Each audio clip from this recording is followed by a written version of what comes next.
Plenty more to get through, so let's jump straight into it with my next panel. Adoni Media's Lisa Goddard and GXO Strategies Director Cameron Milner. Now, Susan Lee had an article in The Australian over the weekend mapping out what her time as opposition leader will look like, and it was pretty light on policy, but I guess that's to be expected when so much is still being debated within the party. They have quite a few fights to have. Of course, I pointed out Garth Hamilton was saying earlier.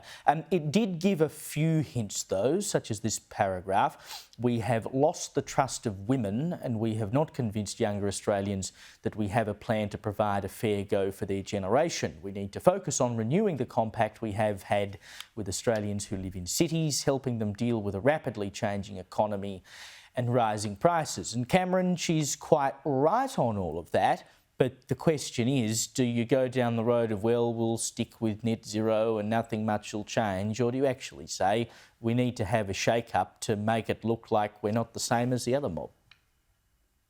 Well, and I think the thing too is her words are kind of echoed some of Menzies' forgotten people. I think there was a bit of Howard Battlers from the Burbs in there as well. So the Liberals are soon getting back on track. If they're going to have a huge internal fight and talk about themselves the next 3 years, they'll lose the next election.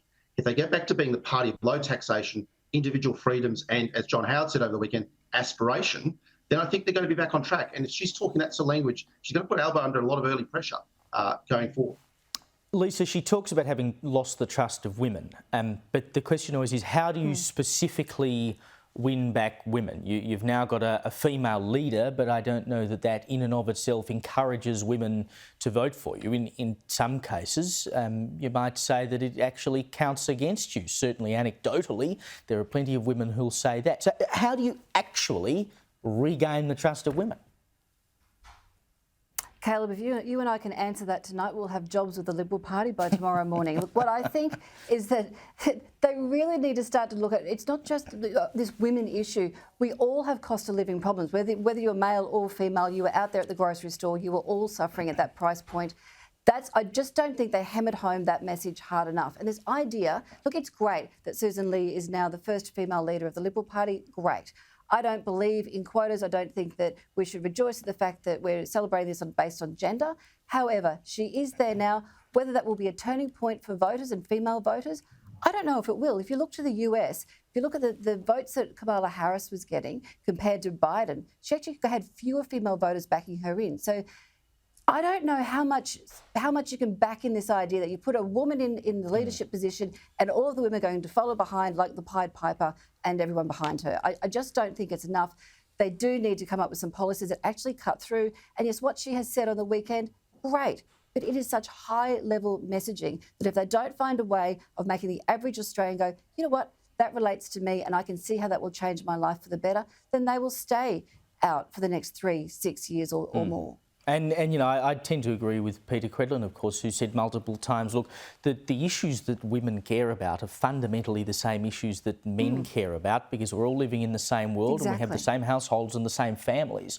So we all see the same things. And there's probably an argument to be made, and you know, all the people out there, don't come for me for saying it, because it is true. I'm not saying that it should be otherwise or whatever, but the reality is that women still do perform a lot more of the household duties than men do. And so you could make the argument that things like cost of living, women would be even more acutely aware of, because they're looking at those numbers every day.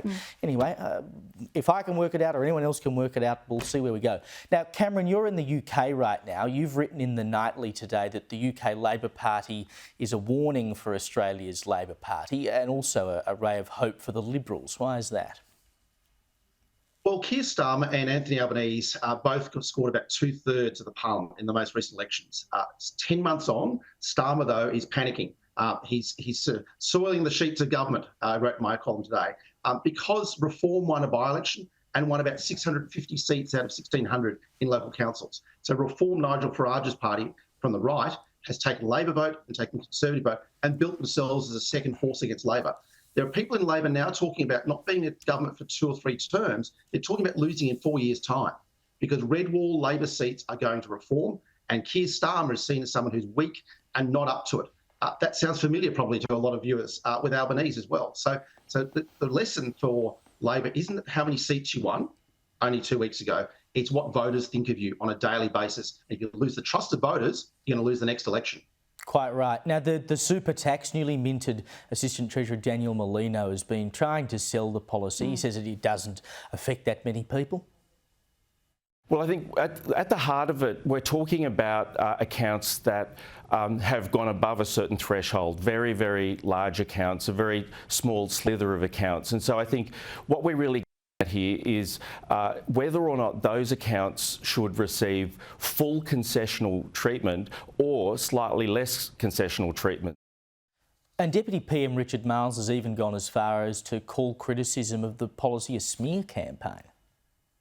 It was taken to the Australian people within the last month. So, I mean, what we've seen here is the Liberals, in a desperate attempt to find something to talk about, run a smear campaign in relation to this. But fundamentally, this is a policy which has been out in the open for a long period of time. Oh, a desperate smear campaign. The reality is it's not indexed. They could index it if they wanted to, but they're not going to index it. So the $3 million, as we know, a 22-year-old today on an average wage, if they're on an average wage for the rest of their life, Lisa, will have $3 million in their super by the time they are 64.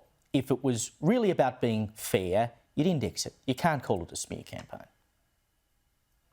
No, and the way they're getting through with this messaging is to put in us and them. So don't worry about it. It's just the rich end of town. It's the top end of town. Average Aussies don't need to worry about it. The smear campaign should have come from the Liberal Party during the election campaign. That's when they should have made this front and centre and explained to the younger voters who they're trying to win over, this is how this will impact you.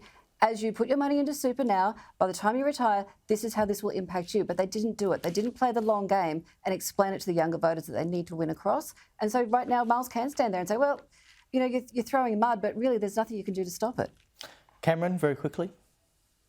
Oh, look, I agree with Lisa entirely. This is the scare campaign the Liberal Party missed. This was Labor's big new tax on savings, and it should have been a huge scare campaign.